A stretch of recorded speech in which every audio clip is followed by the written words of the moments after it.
बड़ी खबर आपको बता दें, बारामती में हादसा हुआ। लैंडिंग के वक्त प्लेन क्रैश होता हुआ नजर आया। आपको बता दें ये प्लेन जलकर खाक हो गया, जिसमें अजीत पवार की मौत की जानकारी सामने आई है।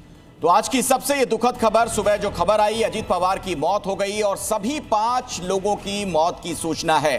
हालांकि मौके पर राहत और बचाव का काम अभी भी चल रहा है। देखिए, इस बीच लोगों की भीड़ भी यहां पर जुटती हुई नजर आई है। तमाम समर्थक जो है वो एक झलक पाने के लिए, आखिर में श्रद्धांजलि अर्पित करने के लिए अस्पताल पहुंच रहे हैं। पीएम ने भी जानकारी ली है और लगातार महाराष्ट्र के कई नेता जो हैं वो अब अस्पताल का रुख कर रहे हैं।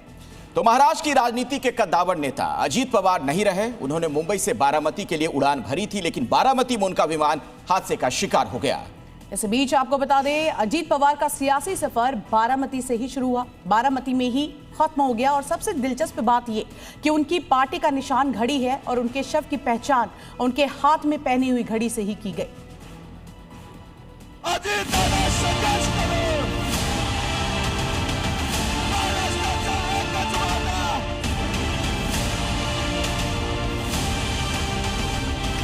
मराठी मानुष और मराठी अस्मिता के लिए समर्पित बारामती की जिस धरा पर अजित पवार के सियासी उदय और उत्कर्ष की कहानी लिखी गई, किसको पता था कि उसी बारामती की धरती पर ही अजित पवार के अंतिम प्रयाण की कहानी भी लिखी जाएगी। अजित पवार की सियासी पहचान घड़ी थी, यानी कि उनकी पार्टी का सिंबल घड़ी था और विमान दुर्घटना के बाद घड़ी से ही अजित पवार के शरीर की पहचान हो सकी। अजित पवार का व्यक्तित्व भारतीय राजनीति के सबसे चर्चित और सबसे जटिल किरदारों में से एक रहा। उन्हें महाराष्ट्र की राजनीति में दादा के नाम से पुकारा जाता था।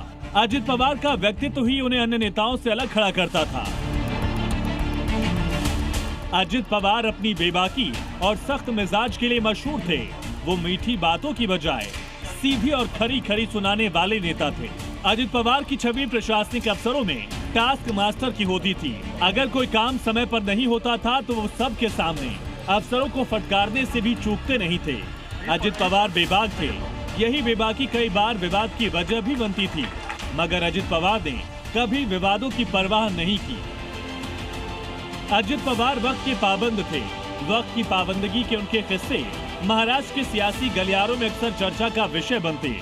जब लोग मॉर्निंग वॉक या ब्रेकफास्ट कर रहे होते, उस समय तक अजित पवार 3 जिलों की समीक्षा बैठकें निपटा चुके होते थे। अजित पवार कम समय में सब कुछ क्यों कर लेना चाहते थे, शायद आज महाराष्ट्र के लोगों को याद आ रहा होगा। चाचा शरद पवार से अलग गुट बनाने के बाद भी अजित पवार का व्यक्तिगत कनेक्ट ऊपर से लेकर नीचे तक सबके साथ था। सामान्य कार्यकर्ता हो या फिर सांसद, विधायक या खुद चाचा शरद पवार, सभी के साथ उनका संपर्क लगातार और एकदम सीधा था।